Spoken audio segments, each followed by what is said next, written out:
Abraham and Sarah.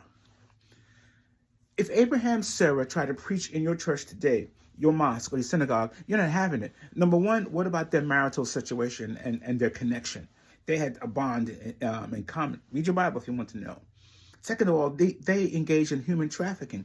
They bought a slave, and they bought that slave from Africa, from Egypt. Her name was Hagar. Third of all, they sexually trafficked her. She became the vehicle for Abraham's first child, Ishmael. Sarah laughed in God's face. It was so bad the way they behaved or Abraham treated her in marriage that he was pimping her to save his skin. He wouldn't defend his wife. He gave her to more powerful men so that he could live. He thought he was in such risk and danger. So he too did worse than laugh at God. He put his wife in a sinful, condemnatory situation just to save his own skin. So he had no faith. Meanwhile, there are people that we see who rob, who steal, who rush into stores as in a large group and act like locusts. The people who are strung out right now, who are doing everything wrong, and they stink.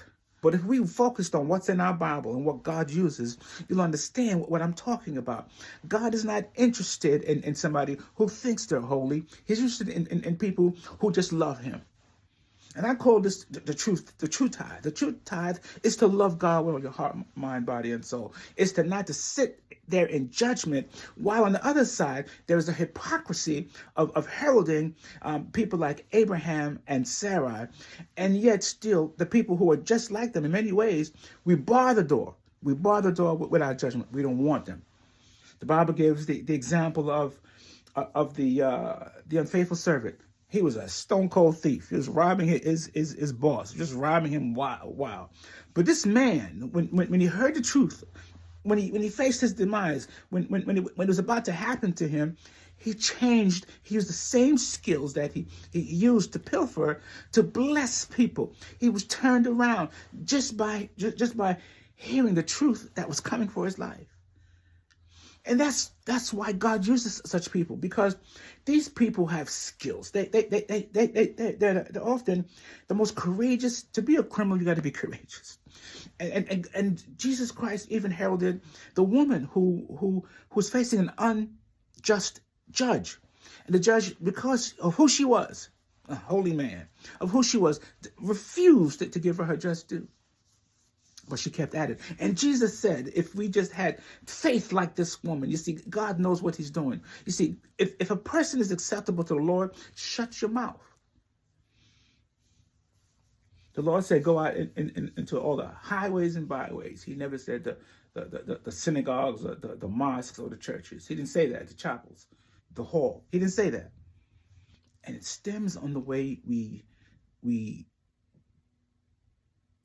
focus on the Bible. We look at things that serve our view of what God is, and we scorn the things that are not there. Look at Nehemiah. The temple, they couldn't build it. King Cyrus sent out a group of people ahead of time and said, go and build it. And they couldn't get it done. And Jeremiah was a eunuch. You couldn't be the king's chamberlain or in the king's house. The king's wives and concubines were, and be intact. So they used stones to crush the testicles of boys, of babies, and they would raise them as such. But that means by losing testicular function, he didn't have testosterone, very low levels. So he developed a feminine shape. But when they needed somebody to build those walls, when they couldn't get it done themselves, the Bible speaks about some are eunuchs and some are made eunuchs. And he was used of God. He built that wall so that others could be safe, so that the temple could be built. I'm not condoning anything. I'm not here to condone anything. I don't even condone myself. But what I'm saying is that all our righteousness is as filthy rags. And we got some nerve. I wish we would teach about the ugliness of the Bible, the truth of the Bible. I wish we teach things that people need to know. They need to know about the sanction of God's love so that they can have something like Song of Solomon instead of a series of failures. People need to know how terrible Jesus' life was, so that they understand that because their life is terrible, that they're not rejected.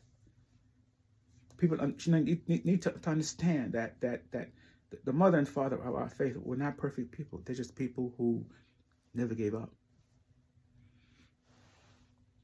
I say this because we lose people, and churches are shrinking, and the need is great. The harvest is great, but the workers are few. The true tithe, the tithe in the matter is this: it's obedience to God. I heard a great preacher said to me yesterday, it's because we tend to be very legalistic. We have famous preachers who are very legalistic, and they just bash.